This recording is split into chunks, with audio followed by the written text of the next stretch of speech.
반갑습니다. 오늘 공부는 권도편 제5장. 5장은 부처님은 구도정신에서 하신 말이에요. 구도정신. 과거 부처님께서 어떻게 도를 구하셨나. 이런 말씀입니다. 한번 읽으시겠습니다. 5. 말씀하시기를 옛날 부처님께서는 몸은 금색신을 얻었고 위는 왕궁의 태자 위에 있으며 부귀는 장차 일국을 그 아래에 두었고 처처부 아름다움과 사령의 편리함과 거처 음식의 미려함이 천하에 비할 바 없으되 그것이 다 허망하여 길이 보존하지 못할 것을 예측하시고 야반의 성을 넘어 무수한 고통을 다 지내신 후 필경 불생불멸의 참된 보물을 발견하여 길이 인천의 큰 도사가 되셨나니 이는 만고에 구도하는 표본이 되질 만하니라. 부처님의 구도 과정 많이 들으신 얘기예요. 그래서 오늘 한번 더 복습하면서 생각해 보겠습니다. 이제 제가 탄신지 룸빈지 갔다는 말씀 여러 번 했죠. 21년 전에 인도를 방문했더라니까. 따져보니까 21년 전에 인도를 갔어. 그때도 네팔까지 갔다 왔어요. 인도 다 구경하고 네팔까지 들려왔었어요. 근데 원로원에 와가지고 또 이제 사진 찍으러 갔어요. 네팔을. 근데 15일간이나 있었거든요. 15일간 있으면서 여러 가지 얘기도 듣고 실제 이제 가보기도 하고 하니까 참 느낌이 달라요. 이 히말라야산은 마차푸차락하든가 그 영봉 이름을 잊어버렸는데 그 산은요 그냥 무릎 꿇고 기도할 만해요. 어떻게 신성감이 높아 보이는지. 이 룸빈이에 들렸는데 그게 이제 한국 사찰, 독일 사찰, 중국 사찰, 이제 태국 사찰 여러 사찰이 다 지어놨어요. 룸빈이에다가 우리나라 사찰이 제일 크더만. 제일 큰데 부처님은 조그마하게 모셔놨어. 중국 사찰은 부처님을 어마어마하게 크게 모셔놓고 한국 사찰은 부처님을 조그마하게 모셔놓고 그랬어. 그래서 스님 보고 중국 사찰 스님은 부처님은 큰 부처님을 대부를 모셨더만 어째 우리 한국 사찰은 이게 부처님이 작은 부처님을 불상을 모셨냐고 그러니까 그 스님 명답이요. 아이고 교무님 부처님 불상이야 크고 작고 뭔 상관이 있나요? 그러더라고. 그 명답이거든. 그런데 이제 그 사원에서 자개됐어요. 한국 사찰에서. 한국 사찰은 손님들이 왔을 때 응접하기 위해서 호텔까지 또 지어놨어. 사찰 밖에. 이제 거기서 하룻밤을 지내는데 밤중에 됐으니까 뭐지막 와 옆에 바로 창문 옆에서 막 우는 거야. 늑대야. 늑대가 거기까지 와서 막 바로 창문 옆에서 울어대니까 얼마나 무서울 거야. 소름 끼치더라니까. 참 네팔은 네팔이다 그 생각이 났어요. 근데 이 룸비니를 중심으로 해서 오른쪽은 카피라성이고 룸비니 동산인데 동산을 중심으로 해서 왼쪽은 천비성이에요. 카피라성하고 천비성은 둘 다 석가촌이에요. 석가문 중에 다 석시촌이에요. 근데 그거는 이제 카피라성의 이제 성주로 정반왕이 이제 사신 것이죠. 그 마야 부인을 이제 부인으로 얻어서 이제 이 서가모니 부처님을 낳았는데 마야 부인이 이제 이 잉태해가지고 그 왕궁에서 아이를 낳은 것이 아니라 처가로 가. 처가로 가면서 가다가 중간에 이제 룸비니에 당해서 이제 출산을 하게 됐단 말이에요. 이게 서가모니 부처님은 길에서 난 분이에요. 출산을 했단 말이죠. 그래 이제 그 서가모니 부처님 그 십상을 보면 부처님께서 태어나실 때 천상천하 유아독존 이렇게 했다고 그러거든. 그것이 이제 제가 석선 한정석 교수님하고 인도네시아 보로부르드로 큰 사원을 한번 간 일이 있었어요. 그런데 굉장히 큰 돌로만 조각은 이런 사원인데 사각형으로 정사각형으로 해서 불탑이에요. 다른 절 부처님은 절 안에 절 속에 부처님이 있잖아요. 이 절은 부처님을 전부 밖으로만 이렇게 동서남북을 향해서 볼 수 있도록 부처님 많은 부처님을 이렇게 조각해서 돌로 세워놓은 그런 탑 같은 절이에요. 근데 그 부도를 보면은 부조 쭉 한 100개가 넘는 부조가 있어요. 얼마나 큰지 어마어마하게 큰 사원이에요. 100개가 넘는 부조가 있는데 그 탄생하는 걸 보면 역시 이 하늘 하나는 손 하늘은 땅을 가르치면서 천상천하 유화독존 그걸 하신 장면이 나와요. 그러면서 그러니까 이제 그런 말을 오늘 소개할 수는 없지만은 자, 전설처럼 2600명, 600년 더 지나도록 세월이 흘렀잖아요. 그때 부처님 당대에는 글이 없었죠. 언어만 있었고, 언어도 아주 그 미숙한 그런 인도말 언어가 있었던 때라 글이 없는데 어떻게 전해오겠어요. 정설이 전해지진 않았어요. 다 구두로 말하는 것이 한 500년, 600년을 전해왔어. 그 다음에 이제 편집이 됐죠. 그러니까 그 부처님은 거기서 태어나셔가지고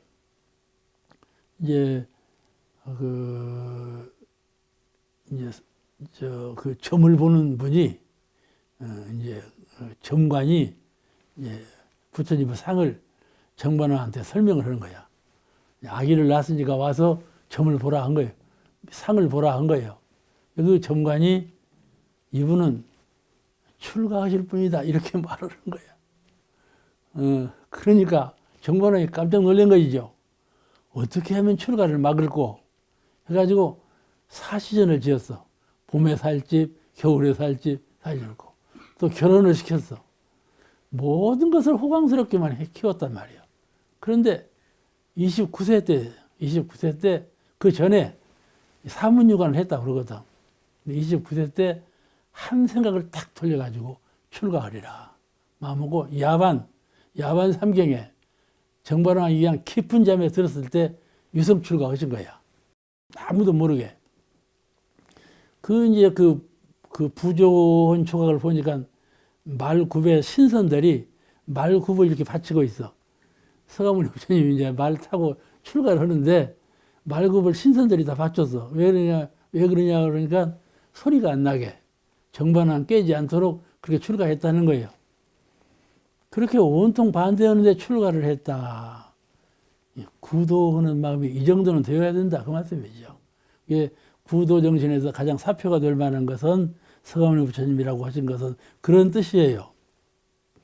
그래서 처음에 이제 네팔에서 룸미니에서 보면 그 정반왕 군견에서 보면 바로 코앞에 히말라야 산이 있거든요. 바로 앞에 있어요. 그럼 구도자가 모든 사람의 희망의 대상, 존경의 대상은 설산이에요. 네팔 사람들은, 인도 사람들은 그 설산에서 내려오는 물을 마시면 병이 낫고 설산에서 내려오는 물로 목욕하면 건강이 다 회복되고 장수한다. 이렇게 믿었어요. 설산을 아주 신앙의 대상이에요. 그만큼 거룩하고 훌륭한 인상을 주는 설산으로 수도로 들어갔겠어요? 안 들어갔겠어요? 들어가겠죠? 다 그렇게 믿었죠.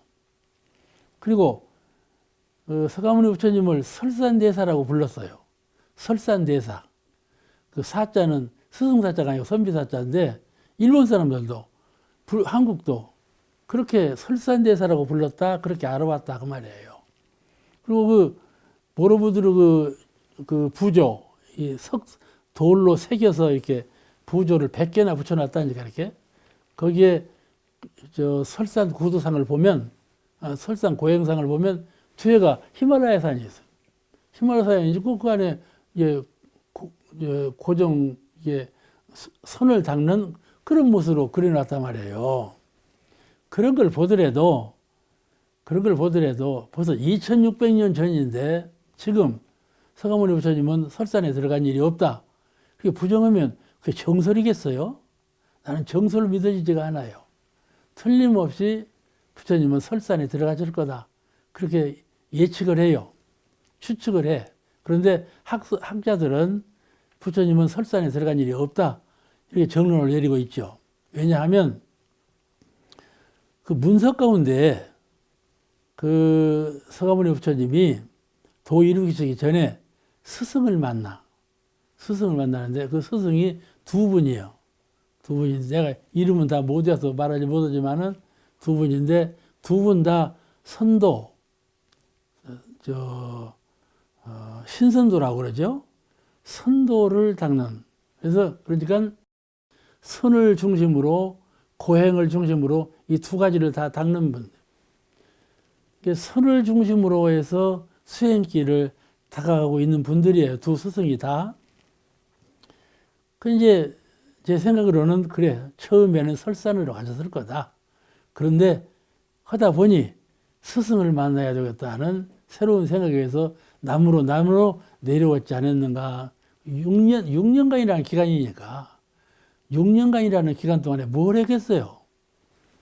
이제 진짜 그 성도하신 것은 보리수나무에서 짧은 기간에 성도하셨거든요. 그러니까 이제 스승을 만나러 내려오면서 중인도 쪽으로 자꾸 내려오신 거야. 중인도 내려오시면서 이제 그 스승한테 도를 구했는데 신선도요. 신선이 되는 수행법이요. 근데 거기서 수행을 닦아봤자 그리 되지 않아. 그러니까 그 두 스승을 떠날 수밖에 없어요. 떠나서 두 분 스승을 한 분 하고 있다. 이제 마음에 다 안 차니까 도로 나와서 또 두 번째 만나고 다 안 되니까 이제 고행을 결심을 했어. 고행. 근데 그 인도에는 중인도에 정각산이라는 산이 있어요. 조그마한 산이요. 우리 배산보다 좀 클란가 그런 산이에요. 정각산이라는 산이 있는데 그런 산 아래에 이제 그 고행림이라는 수풀이 있어요. 지금은 고행림 같지 않아요. 고행림 같지 않은데 그때 말로는 이제 고행림이라 해서 수풀 속에서 고행을 했다. 이게 야산 자락에서 고행을 하신 거예요. 그 앞에 강이 흘러 조그마한 강이 흐르는데 그것이 바로 간지스강 항하라고 하는 우리가 금강경 배울 때 항하수 모래수와 같이 그런 말이 나오죠. 그 항하의 지역 제일 끝에 해당되는 조그마한 개천 같은 강이 흘러가요. 그러니 거기서 목마르면 물 마시고 동네를 옆에 끼고 있으니까 밥 얻어 먹고 수행할 만한 자리다 그 말씀이죠. 그래서 고행으로 유명한 자리인데 되게 고행을 하려면 그리 모아들어서 사람들이 수행자들이 그런 것에 근거를 두고 서가모니 부처님은 설산에 들어가는 일이 없고 처음부터 남쪽으로 내려왔었다 이렇게 말을 하고 있는 것이죠. 그런데 그림으로 보나 지금 인도네시아 모로부두르에 있는 그 부조물의 석상 그림은요 히말라야 산이다 그려져 있는데 그 틀림없이 설산에서 수도했다는 거거든. 설산 고행을 나타낸 거거든요. 또 서가모니 부처님을 존경해서 봤을 때 설산대사 이렇게 표현했다고 그러거든. 근데 생각하기를 부처님께서 성도 오신 후에 설법하실 때 내가 과거세에 설산에서 수도했노라 그 말씀을 많이 하셨을 것 같아. 그렇잖아요? 과거세에 설산에 수도했노라 그 말씀을 많이 하셨을 것 같고 근데 설산대사라고는 용어 이게 지금 기록으로는 서가모니 부처님을 존경해서 말할 때 설산대사라 했다 이렇게 되어 있거든요. 그런데 서가모니 부처님은 설산에 들어간 일이 없다 이렇게 주장하는 분들은 뭐라고 하는 거니? 설산대사는 과거세에 부처님께서 설산에서 정진하실 때 그때 명호다 이렇게 딱 붙여놓는단 말이야. 그러니까 도저히 사실하고 잘 맞지 않는 말인데 누구 말도 정설이라고 할 수가 없죠. 정설이라고 할 수는 없으나 우리가 이미 알아오기를 설산고행 이렇게 딱 명시되게 알아왔잖아요. 근데 이게 2600번이라는 그 언어로만 말로만 전해져 온 역사 속에서 무엇이 정설이라고 누가 어떻게 내리겠어요. 그런데 그 잠깐 설산고행을 하셨던 오늘 정산용사님께서 구도정신은 서가모니 부처님을 본받더라 이 하신 말씀은 설산고행이에요.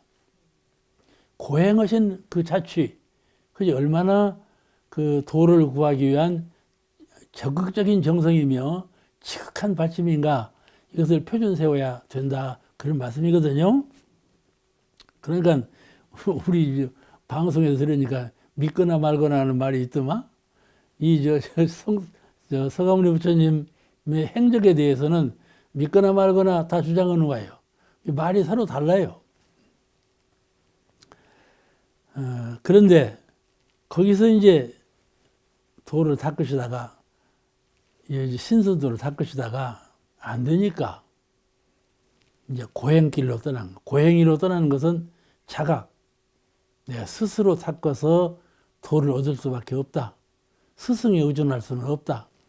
이래서 이제 고행길로 정식으로 들어서 그 고행님에서 수행을 해가지고 고행님에서 수행하다가도 이 고행으로는 안 되겠다. 고행으로는 안 되겠다는 새로운 마음이 솟아났단 말씀이죠. 그래가지고 순이란 선을 닦아가지고 그 보리수화에서 대각을 얻었다. 그런 역사가 전해지고 있어요. 이제 그때는 지금은 네팔이다 인도라 그러지만은 그때는 네팔 인도 국경이 없었어요. 다 부족국가, 시족국가, 부족국가로 그렇게 돼 있었지 성주 위주로 된 나라였었지 국토라는 나라라는 개념이 없었을 때였죠. 우리가 생각하는 그런 그 부처님의 생애에 대해서 어느 하나도 꼭 그렇다고 할 수는 없다 그런 말씀이에요. 그 말로만 전해져 오고 이런 것이라. 그런데 언필증 설산고행이라는 말, 십상을 말할 때 그러잖아요. 그 말의 설산이라는 의미가 과연 서가모니 부처님이 설산에 안 가신 것을 그냥 억지로 붙였는가? 그 생각해 볼 때는 그렇지는 않았을 거다. 그냥 들고 실제로 네팔에 가보면 설산으로 가셨을 거다. 이런 생각이 굳어져요. 어떻게 그 설산이 그 거룩한 산으로 보이는지. 부처님은 29세에 출가했어요.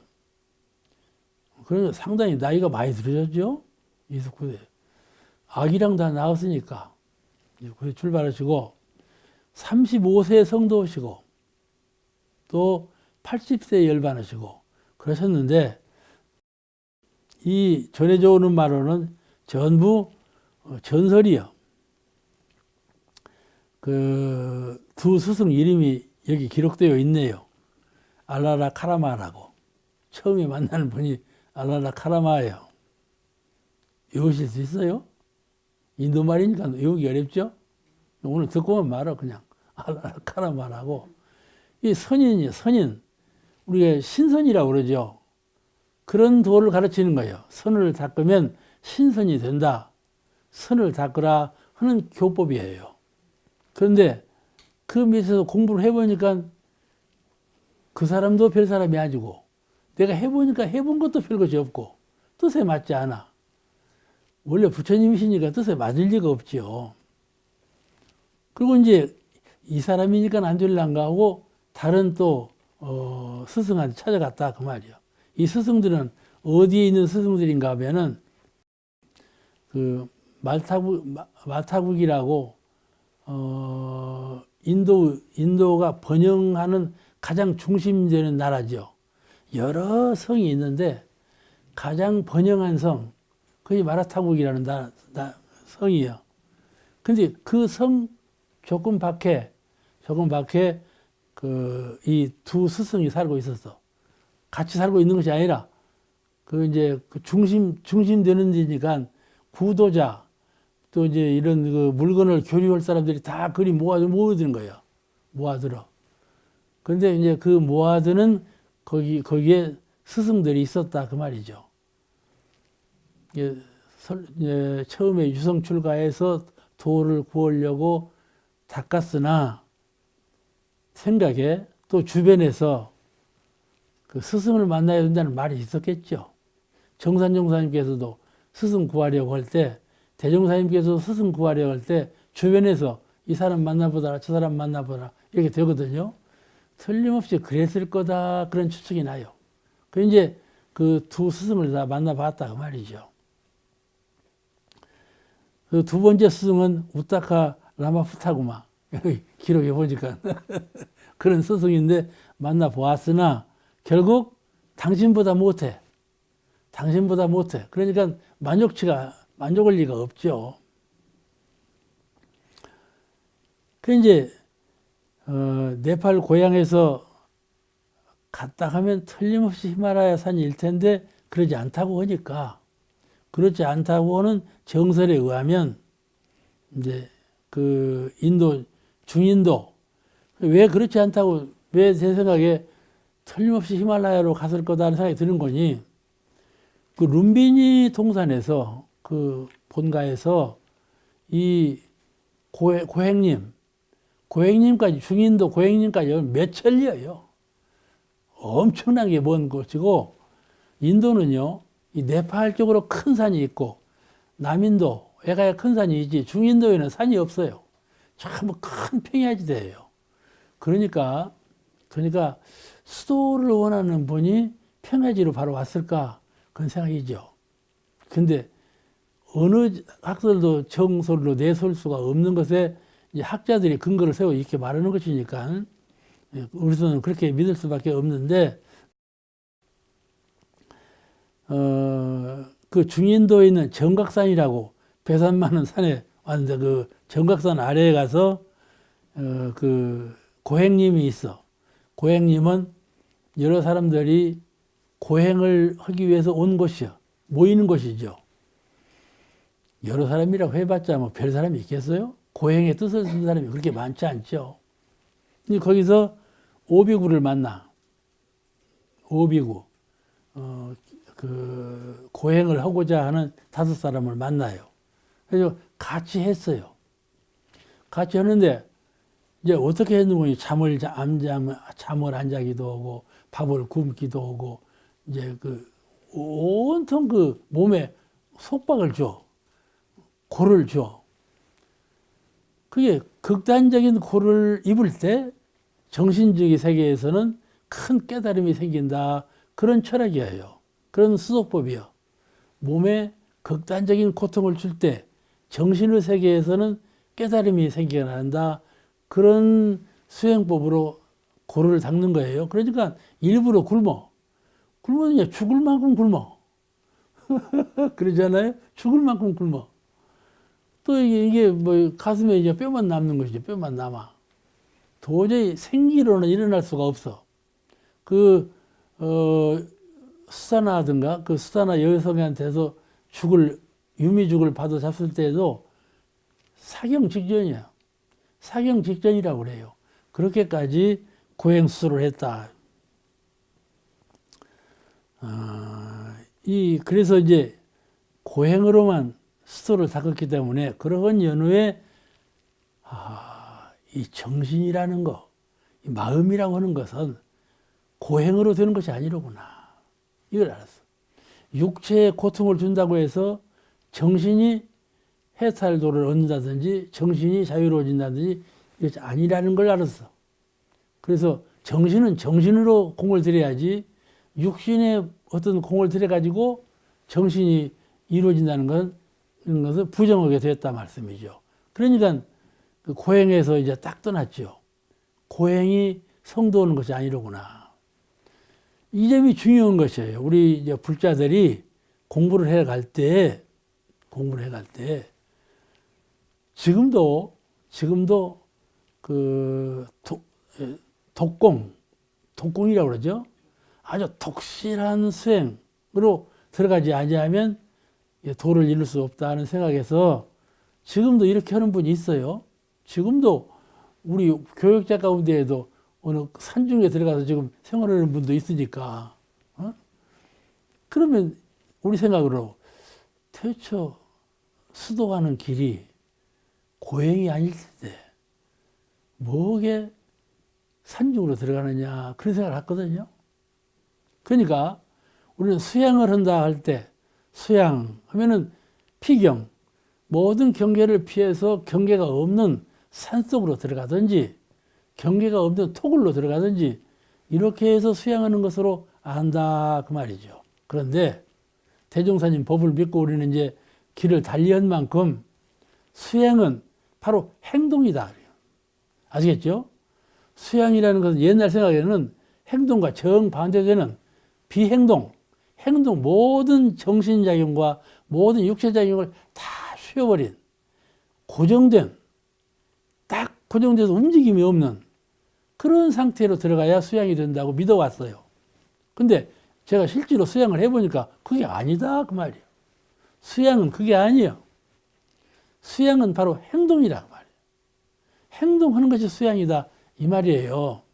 물론 움직임이 없는 것이 수양의 본체예요. 그런데 수양의 본체, 그 수양이라는 것은 움직이는 가운데도 있다 그 말이에요.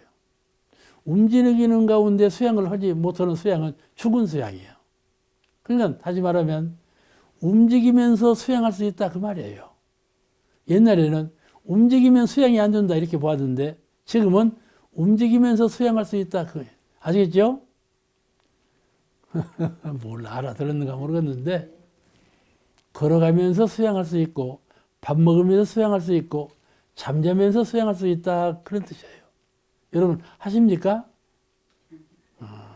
대전사님께서 처음 교서를 지을 때 인생이란 수양하기 위해서 사는 것이다. 그 말씀이 첫마디요. 인생이란 수양하기 위해서 사는 것이다. 이게 쓰셨는데 과연 그렇다면 수양원에도 들어가야 할 것 아닙니까? 그런 대전사님은 그 부분 전혀 그게 아니거든. 이사배경, 영역상존, 이 생활하면서 도를 닦는 그 공부길을 가르치는 거란 말이에요. 생활하면서 공부를 가르치는 생활 그 자체가 공부다. 공부라는 건 바로 생활하는 거다. 가르치는 거란 말이에요. 왜냐하면 호흡을 보세요. 천지는 진리로서 운행되는데 바람이 불어요, 안 불어요? 바람이 불지요. 항상 바람이 불어요. 그래도 천지는 무명이 끼지 않아요. 바다 보세요. 이 세상에 제일 큰 것은 허공이고 또 큰 것은 바다인데 바다 보세요. 바다는 항상 출렁거려요. 출렁거리는 거품을 걷어보세요. 또 출렁거리는 파도고 파도가 싫을 때 또 걷어보세요. 또 그 파도밖에 없는 거예요. 바다라는 것은 걷어내면 그와 같이 바다는 파도를 일지만은 바다에는 무명이 끼지 않아요. 그와 같이 수양은 무엇인가 하면은 무명이 끼지 않게 하는 것이 수양이에요. 그러잖아요. 쉽게 표현하면 어두운 마음이 들지 않게 하는 것이 수양이에요. 그런데 어두운 마음이 들지 않게 하는 것은 행동에 관계가 없다 그 말이에요. 행동에 관계가.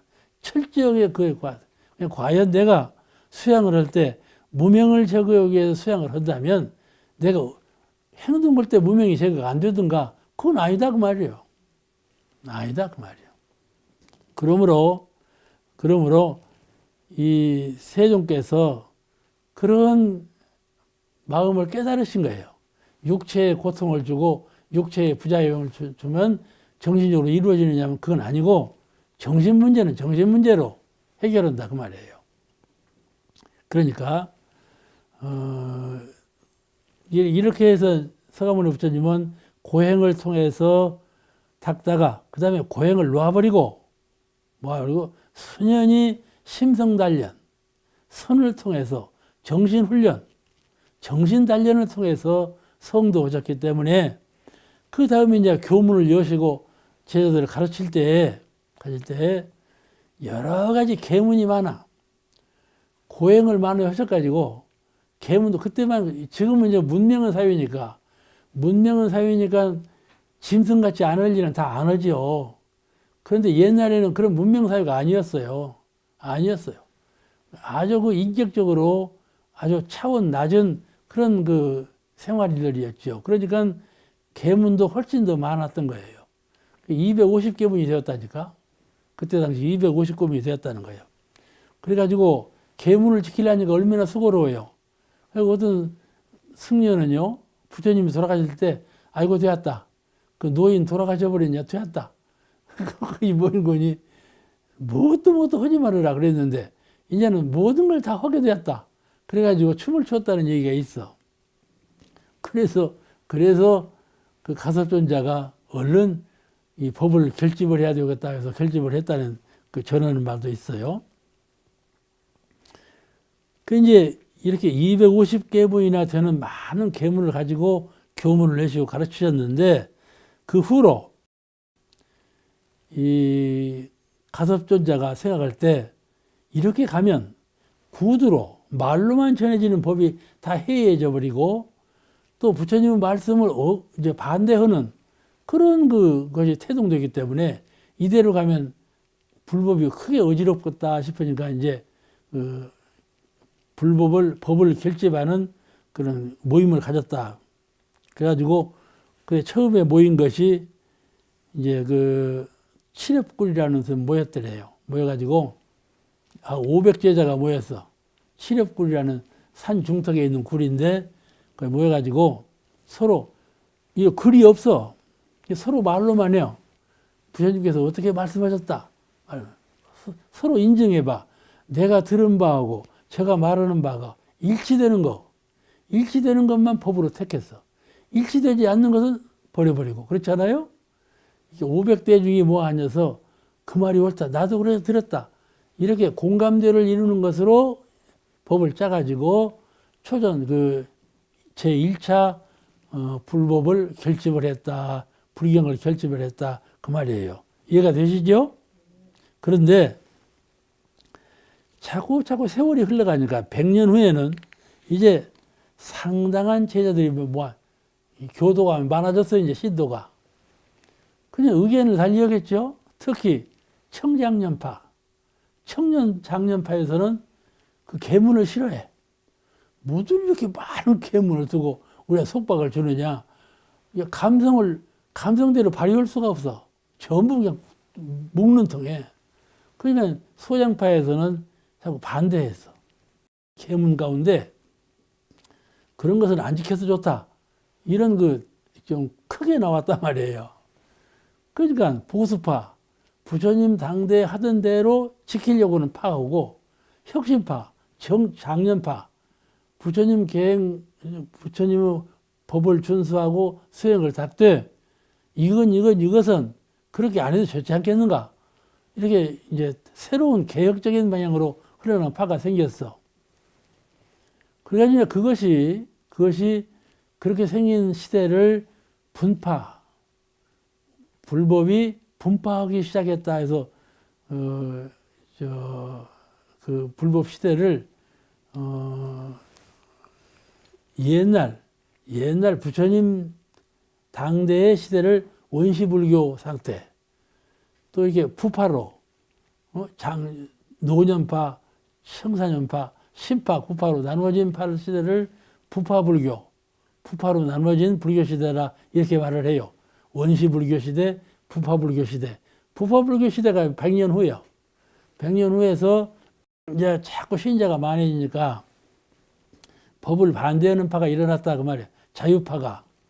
그런데 이렇게 그러니 자꾸 불법은 이제 더 넓어지죠. 이제 인도 사회에서 중인도는 벌써 넘어서 이제 북쪽 남쪽이 다 인도 전체가 불교가 파급돼야. 그때 아쇼카 대왕이라고 이 정치 분야에서도 인도를 통일해 버렸어. 여러 나라로 분립된 인도를 통일한 그런 왕조가 생겼는데 그 왕조의 세 번째 왕이 아쇼카 대왕이에요. 인도에 가보면은 아쇼카 대왕 때 흔적들이 참 많아요. 불교 대학도 그때 생기고, 룸비니의 철탑, 그것도 그때 세워놓고, 아쇼카 대왕이. 그렇게 흔적이 참 많이 있는데, 불교 문화가 크게 융성하던 때지요. 이제 그 아쇼카 대왕이 생각할 때, 이 부파불교, 이렇게 파벌이 많이 생기면 큰일 나겠다 싶어가지고, 그럼 부파불교를 억제하기 위해서 또 결집을 했어. 계문도 다시 수장하고 본래 불법을 다시 수정 보완하면서 결집을 또 했단 말이에요. 그게 2차 결집이야. 부처님 법을 2차 결집을 했어. 그냥 목적은 이 부파불교 나누어지는 것을 걱정해가지고 여러 가지 불법에 대한 이해가 천차만별로 달라지니까 이러면 안 되겠다 싶어서 100년 후에 또다시 2차 결집을 했다 그 말이에요. 그러니까 불교가 큰 세력권을 얻은 때죠. 그래도 그렇게 부파불교를 억제하려고 해서도 부파불교는 자꾸 더 성황했어. 자꾸 더 번져가는 거야. 그러니까 지금 불교는 아주 파가 굉장히 많잖아요.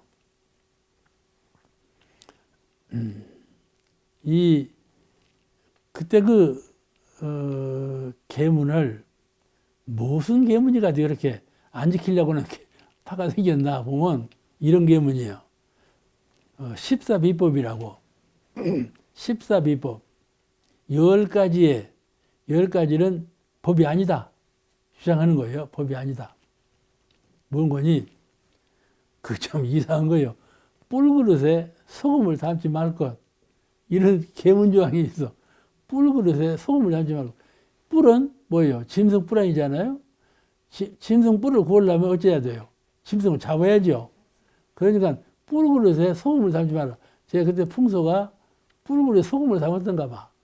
소금이 제일 짱기가 제일 오래 보존되었던가 몰라도 그래서 근데 뿔그릇에 소금을 담지 말며 그 지금 계문으로 지켜놓으면 지키겠어요? 그러니까 소장파에서 반대한 거야. 이런 거 뭐 계문이냐? 반대한 거야. 또 한 불자가 스님이 대중이 주는 금은을 받아. 설교를 잘하니까 막 금은을 갖다 준 거야. 금을 받고 은혜를 받아. 이것이 들켰어. 들켜갖고 스님이 이럴 수가 있냐 해가지고 또 계문을 만들었어. 스님은 금은 보화를 받지 말 것. 이런 조항이 들었어. 이런 조항들이 다 그때 나온 조항들이다. 또 의결을 할 때 우리는 과반수 의결하잖아요. 과반수로 의결하는데 과반수로 의견을 하지 말 거. 에? 소수인의 의견이라도 들어줄 거 그 말이요. 과반수로만 의견하지 말고. 이런 조항들이 다 들어가 있어. 그러니까 절대적으로 이것은 하지 말아야 된다. 이것이 무너지는 거예요. 그것만큼은 지키지 않아도 부처님 법에 어긋나는 것은 아니다. 이렇게 주장하는 법이 자꾸 일어났다. 그 말이요.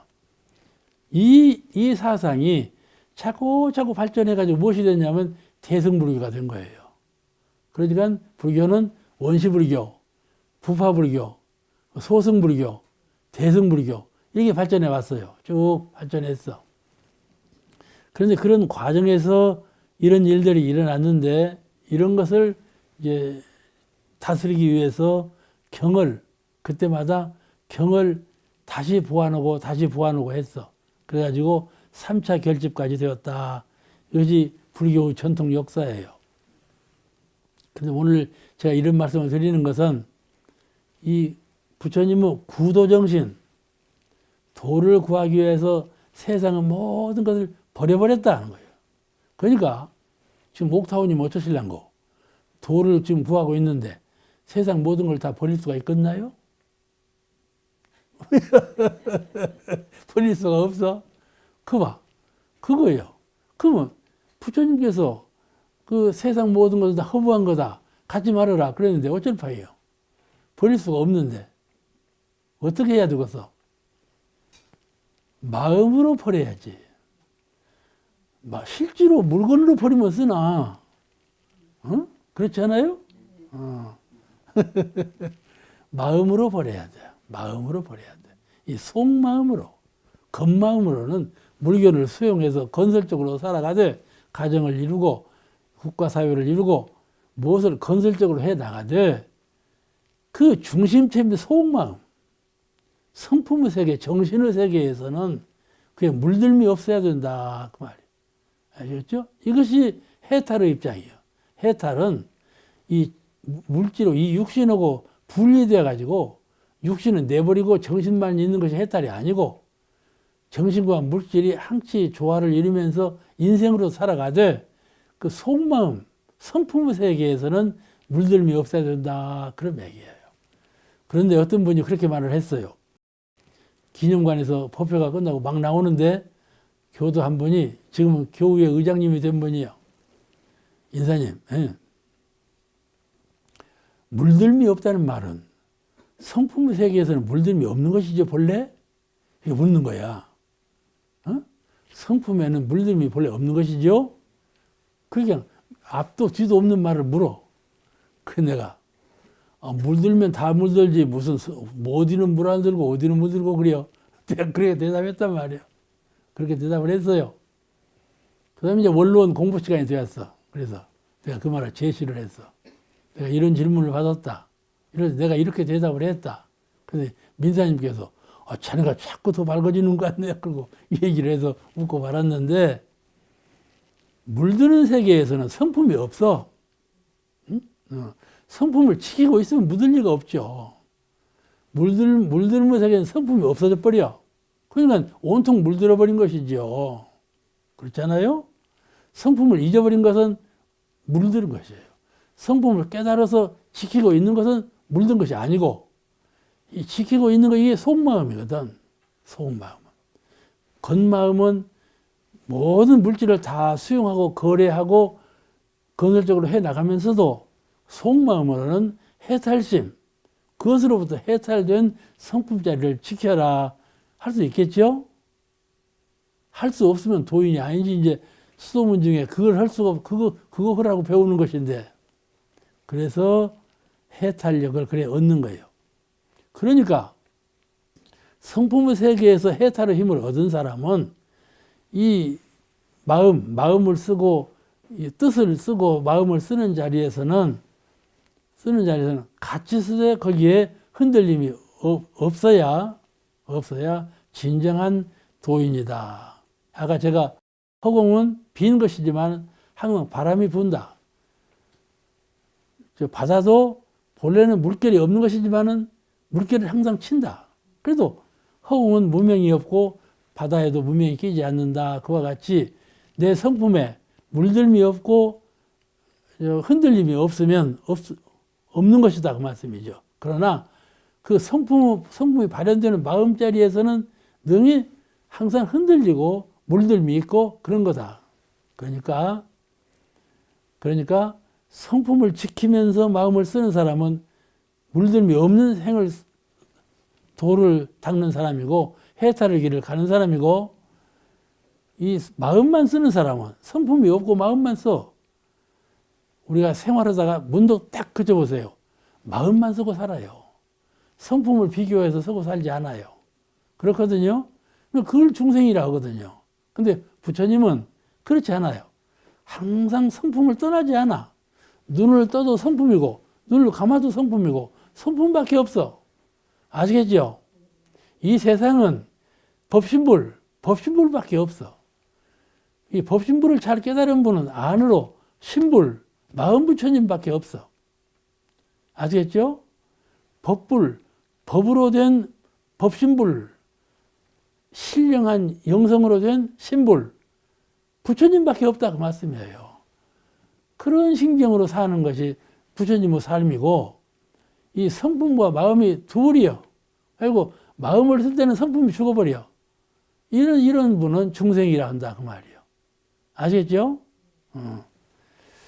그러니까 이 고행을 한다는 것도 고행이 뭐입니까?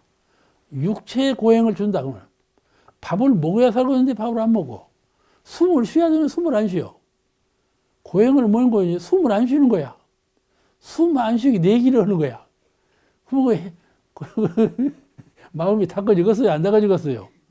숨을 안 쉬면 어떻게 돼요? 죽는 길밖에 없지. 죽는 길밖에 없어. 그 죽는 것은 중생이요. 그래 고행이 되겠어. 그것이 고행이라는 그런 거라니까. 어떤 분은요, 나 열받을 때 숨 안 쉬고 죽어버린다. 그런 분이 있다니까. 왜 그런 거니? 아이고 병 들어서 아프고 남한테 피했겠죠. 그렇게 살아서 뭐해? 숨 안 쉬고 죽어버리지. 그런 말이에요. 숨 안 쉬고 죽어버리지. 숨 안 쉬고 꽉 참고 있어 죽어버릴 수밖에 없지. 그러잖아요. 제가 지금 이렇게 할 말이 우스갯소리 같지만 실제가 그렇지 않아. 죽음이 고통스럽게 생각하는 분들은요, 내가 그렇게 하면 죽어버린다 그런 사람이 있다니까. 이게 그냥 거짓말하는 것이 아니에요. 또 단식 아무것도 안 먹고 죽어버린다 이런 거, 그죠? 그렇게 하는 것이 있어요. 그러니까 들으면 그럴싸해요.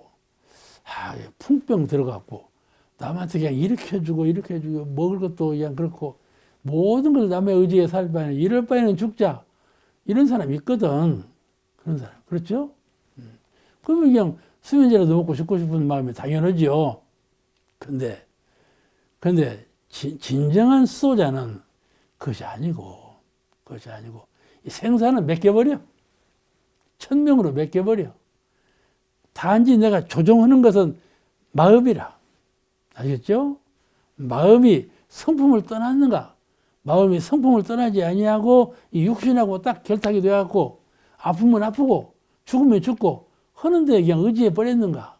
이거이죠. 근데 마음이 성품과 접목된 수도인은 그런 것에 구애받지 않는다 그 말이에요. 그러니까 이것을 금방 되는 것이 아니에요. 잘 단련해야 돼요. 성품이 이 마음 돌아가는데 묶이지 않도록 자꾸 단련해서 거기에 큰 힘을 얻어야 돼. 그래야만 성품이 마음을 떠나지 아니하고 성품을 지킬 수 있는 힘을 갖추는 실력인이 되는 것이죠. 제 말이 어렵지 않죠? 해보면 어렵지 않아.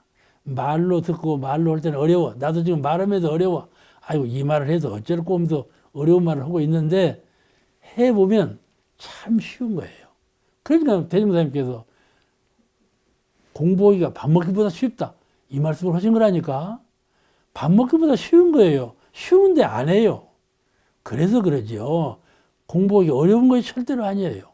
참 쉬운 건데 마음이 딱 들어와 봐요. 이 마음 돌리려면 어려워요. 미운 생각 한번 나봐요. 소멸되지가 않아요. 돌리려면 어렵죠. 근데 그게 말이죠. 잘 공부하고 훈련 쌓으면 아무것도 아니다 그 말이에요. 아무것도 아니에요. 그런 거예요 본래. 공부하기 어려운 것이 아니라 공부를 안 하니까 어려운 거예요. 자꾸 훈련을 쌓으면 공부같이 쉬운 것이 없다 그 말이에요. 그것을 대중사님께서 밥 먹기보다 쉽다 그렇게 표현하신 것이니까 우리가 안 되는 것을 되게 하도록 계속해서 힘을 쌓으면 대중사님 그래서 공부나 사업 간에 작은 것이 커진 것 외에는 다른 것이 없다 그러셨어요. 작은 아주 미랄같이 작은 것이지만은 공부도 그것을 작은 것을 자꾸 키우면 다음에 쉬워지고 큰 것이 되는 것이지만은 그거를 그 작은 것을 그냥 경홀히 알고 키우지 아니하면 항상 중생보에 머물러 있다. 그러니까 정신 차려야 되겠어. 정신 안 차려야 되겠어요. 그러면요 공부라는 것은 참 정신 차려 그러죠. 그러지 않아요? 정신 차려 그거예요. 챙기는 공부, 이 공부를 한다면은 우리가 그렇게 그러니까 구도할 때 그렇게 고생스럽게 어렵게 하지 말아라 그 말이에요. 그런데 쉽게 하면서도 그 쉬운 것을 한결같이 해야 된다 그 말이에요. 사람들은 쉽게 하는 것을 놓아버려요. 그래 놓고 고생스럽게 한다니까요. 쉽게 하는 길을 놓아버리고 고생스럽게 뭘로 하려니까 한꺼번에 하려니까. 그런데 쉬운 것을 지속적으로 해 나가면 공부도 쉽고 큰 것을 이룬다 그거예요. 비결은 거가 있어요. 안 해요. 공부를 안 하는 거예요. 그냥 방심하고 살아요. 중생으로 사는 거예요. 그러면서 공부를 어렵다고 하니까 쉬운 말로 태산이 높다 하되 하늘 아래 묘이라다 그 말이 있잖아요. 꼭 그런 거예요. 그런데 오늘 지금 여러 가지 말씀을 드렸는데 부처님의 고행은 설화로 구전으로 전수된 거예요. 그러니까 정설이 없어요. 정설이 없어. 그러나 부처님께서 고행을 포기하고, 아셨죠? 처음에 구도하기 위해서 고행을 닦아서 했는데, 구도하다 보니까 고행이라는 것이 아니로구나. 진정한 구도는 고행이 아니로구나. 그걸 깨달아가지고 마음 공부를 열심히 하니까는 도를 얻었다. 그 말씀이니까 우리가 이 서가모니 부처님은 구도정신의 변화, 구도정신의 철저함, 그런 역경과 시련을 극복한 그런 정신도 이해해야 되지만은 마음을 닦아서 부처님이 되었구나.